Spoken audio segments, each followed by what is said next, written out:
دوستو مدینہ منورہ میں ایک نوجوان مردہ لڑکی سے قبر میں زنا کرتا رہا۔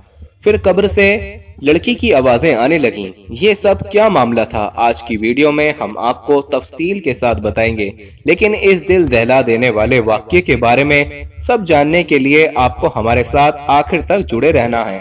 اور ویڈیو میں آگے بڑھنے سے پہلے ہم آپ کو یہ بھی بتانا چاہتے ہیں کہ ہمارے پاس بہت سارے ای میلز اور میسج آ رہے تھے کہ ہمیں شوگر کی دوائی بتائیے۔ تو اگر آپ کو شوگر کی بیماری ہے یا دھات کی بیماری ہے یا مردانہ طاقت سے ریلیٹڈ کوئی بھی بیماری ہے تو ہمارے پاس ان سب بیماریوں کی دوائی موجود ہے، جس سے آپ کی بیماری گارنٹی سے جڑ سے ختم ہو جائے گی۔ آپ کو صرف یہ دوائی ایک بار ہی منگانی ہوگی، ایک بار سے آپ کی دوائی سے آپ کی جو بیماری ہے وہ جڑ سے ختم ہو جائے گی انشاءاللہ۔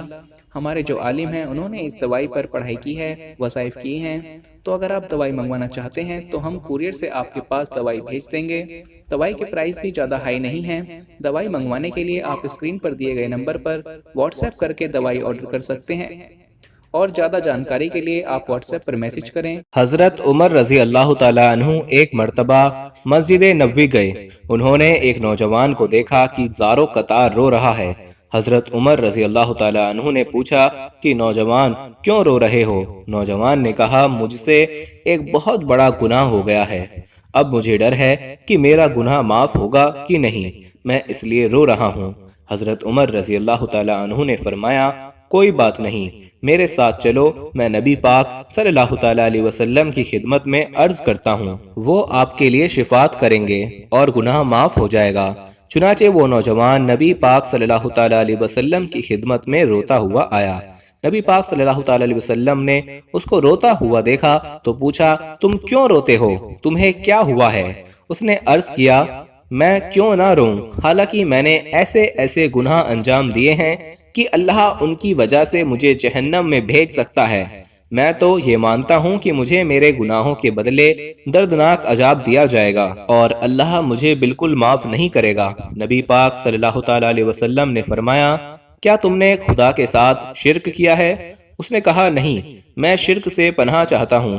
نبی پاک صلی اللہ تعالیٰ علیہ وسلم نے فرمایا کیا کسی نفاس محترم کا قتل کیا ہے؟ اس نے کہا نہیں۔ آپ صلی اللہ علیہ وسلم نے فرمایا اللہ تمہارے گناہوں کو بخش دے گا، چاہے تمہارا گناہ بڑے بڑے پہاڑوں کے برابر ہی کیوں نہ ہو۔ اس نے کہا کہ میرے گناہ بڑے بڑے پہاڑوں سے بھی بڑے ہیں۔ اس وقت پیغمبر اسلام صلی اللہ تعالیٰ علیہ وسلم نے فرمایا اللہ تیرے گناہوں کو ضرور بخش دے گا، چاہے وہ ساتوں زمین، دریا، درخت اور زمین میں دوسری موجودات کے برابر ہی کیوں نہ ہو۔ بے شک تیرے گناہ قابل بخشش ہیں، چاہے آسمان، ستاروں اور عرش و کرسی کے برابر ہی کیوں نہ ہو۔ اس نے عرض کیا میرے گناہ ان تمام چیزوں سے بھی بڑے ہیں۔ آپ صلی اللہ تعالیٰ علیہ وسلم نے گیس کے عالم میں اسے دیکھا اور فرمایا اے نوجوان تیرے اوپر افسوس ہے، کیا تیرے گناہ زیادہ بڑے ہیں یا تیرا خدا؟ یہ سن کر وہ نوجوان سجدے میں گر پڑا اور بولا پاک و پاکیزہ ہے میرا پروردگار، یا رسول اللہ اس سے بزرگی میں تو کوئی بڑا نہیں ہے، میرا خدا تو ہر عظیم سے عظیم تر ہے۔ اس وقت آپ حضرت صلی اللہ تعالیٰ علیہ وسلم نے فرمایا کیا بڑے گناہوں کو خدا کے علاوہ بھی کوئی معاف کر سکتا ہے؟ اس نوجوان نے کہا نہیں یا رسول اللہ قسم باخدا نہیں۔ اس کے بعد وہ خاموش ہو گیا۔ پیغمبر اکرم صلی اللہ تعالیٰ علیہ وسلم نے فرمایا اے نوجوان کیا تو مجھے اپنے گناہوں میں سے کسی ایک گناہ کے بارے میں بتا سکتا ہے؟ اس نے کہا کیوں نہیں، مگر مجھے آپ سے حیا آتی ہے۔ آپ صلی اللہ تعالیٰ علیہ وسلم کے دوبارہ پوچھنے پر اس نے بتایا کہ میں 7 سال سے قبروں کو کھود کر مردوں کو باہر نکالتا ہوں اور ان کا کفن چوری کر لیتا ہوں۔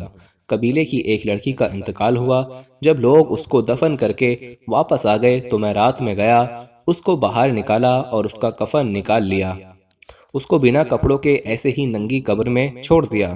جب میں واپس لوٹ رہا تھا تو شیطان نے مجھے ورگلایا اور اس کے لیے میری شہوت کو ابھارا۔ اس لڑکی کے بدن اور خوبصورتی نے مجھے اپنے جال میں پھنسا لیا، یہاں تک کہ نفس غالب آ گیا اور واپس لوٹا اور جو کام نہیں کرنا چاہیے تھا وہ کر بیٹھا۔ اس وقت گویا میں نے قبر سے اس لڑکی کی آواز سنی کہ اے جوان، قیامت کے دن اللہ کی طرف سے تجھ پر وائے ہو، جس دن مجھے اور تجھے اللہ کی بارگاہ میں پیش کیا جائے گا، ہائے تو نے مجھے مردوں کے درمیان ننگا کر دیا ہے۔ مجھے قبر سے نکالا اور میرا کفن لے چلا اور مجھے جنابت کی حالت میں چھوڑ دیا۔ میں اسی حالت میں قیامت کے دن حاضر کی جاؤں گی۔ وائے ہو تجھ پر جہنم کی آگ۔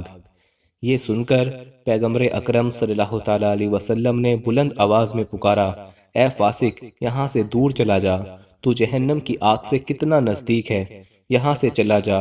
وہ شخص مسجد سے باہر نکلا اور شہر سے باہر پہاڑوں کی طرف چل دیا۔ اپنے دونوں ہاتھوں کو اپنی گردن سے باندھے ہوئے تھا اور پکارتا جاتا تھا، اے اللہ، یہ تیرا بندہ ہے، ہاتھ باندھے تیری بارگاہ میں حاضر ہے۔ پالنے والے، تو مجھے جانتا ہے، میرے گناہوں کو بھی جانتا ہے۔ میں آج تیرے پشیمان بندوں کے قافلے میں ہوں۔ توبہ کے لیے تیرے پیغمبر کے پاس گیا تھا، لیکن انہوں نے مجھے دور کر دیا ہے۔ پالنے والے، تجھے تیری عزت و جلال اور سلطنت کا واسطہ کہ مجھے نا امید نہ کرنا۔ اے میرے مولا، میری دعا کو رد نہ کرنا اور اپنی رحمت سے مایوس نہ کرنا۔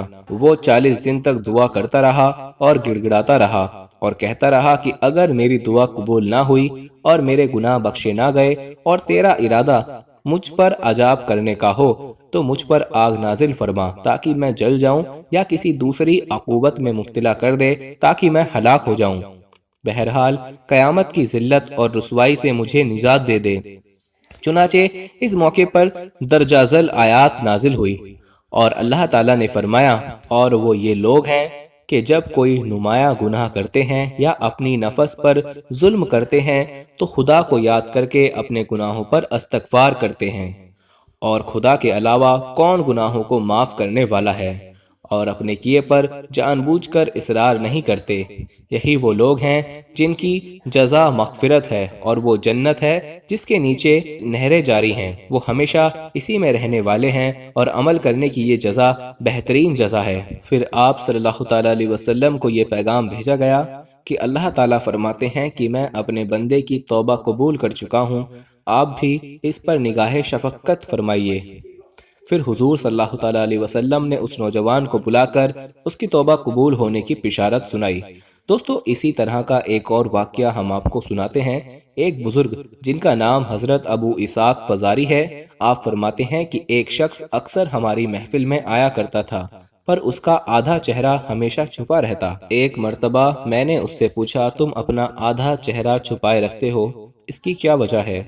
مجھے اس راز سے آگاہ کرو۔ اس نے کہا، اگر آپ امان عطا فرمائیں تو میں اپنا معاملہ بتاتا ہوں۔ میں نے کہا، بتاؤ، اصل معاملہ کیا ہے؟ اجازت ملنے پر اس نے اپنی داستان اس طرح سنائی کہ میں کفن چور تھا، میں نے کئی قبروں سے کفن چرائے، جب بھی کسی نئی قبر کے بارے میں معلوم ہوتا تو میں فوراً وہاں پہنچ کر کفن چرا لاتا۔ ایک مرتبہ ایک عورت کا انتقال ہوا، جب اسے دفنا دیا گیا تو میں رات کو قبرستان پہنچا اور قبر کھودنا شروع کی۔ جب اینٹیں ہٹا کر کفن کی ایک چادر نکالی اور دوسری چادر کھینچنے لگا تو اچانک اس عورت کے بے جان جسم نے حرکت کی اور چادر کو تھام لیا۔ میں نے کہا، تمہارا کیا خیال ہے کہ تم مجھ پر غالب آ جاؤ گی؟ ایسا ہرگز نہیں ہو سکتا۔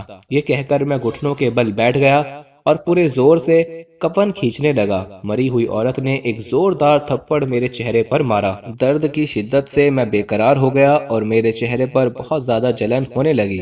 یہ کہہ کر اس کفن چور نے اپنے چہرے سے کپڑا ہٹایا تو اس کے گال پر انگلیوں کے نشان بالکل واضح تھے۔ میں نے کہا، اچھا پھر کیا ہوا؟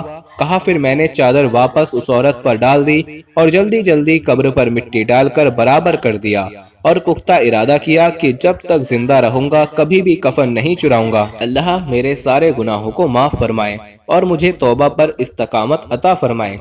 حضرت ابو اسحاق فزاری فرماتے ہیں کہ اس کفن چور کا سارا واقعہ لکھ کر میں نے حضرت امام اوزی کی طرف روانہ کیا۔ انہوں نے یہ جواب لکھ کر بھیجا، تیرا بھلا ہو، اس سے پوچھ جو مسلمان قبلے کی طرف رخ کر کے دفنائے گئے، کیا سب کے چہرے قبلے کی طرف ہی تھے یا قبلہ سے پھر چکے تھے؟ میں نے کفن چور سے جب یہ سوال کیا تو اس نے کہا، میں نے جن لوگوں کے کفن چرائے ان میں سے اکثر کے چہرے قبلے سے پھر چکے تھے۔ حضرت فرماتے ہیں، میں نے یہ بات لکھ کر امام اوزی کی خدمت میں بھیجی تو انہوں نے جواب میں یہ تحریر بھجوائی، جن لوگوں کے چہرے قبلے سے پھر چکے تھے ان کا خاتمہ سنت پر نہیں ہوا۔ اللہ ہمیں اپنے حفظ و ایمان میں رکھے، ہمارا خاتمہ آپ صلی اللہ تعالیٰ علیہ وسلم کی سنت پر فرمائے، ہمیں مرتے وقت کلمہ نصیب فرمائے اور ہمیں گناہوں سے بچائے رکھے، آمین ثم آمین۔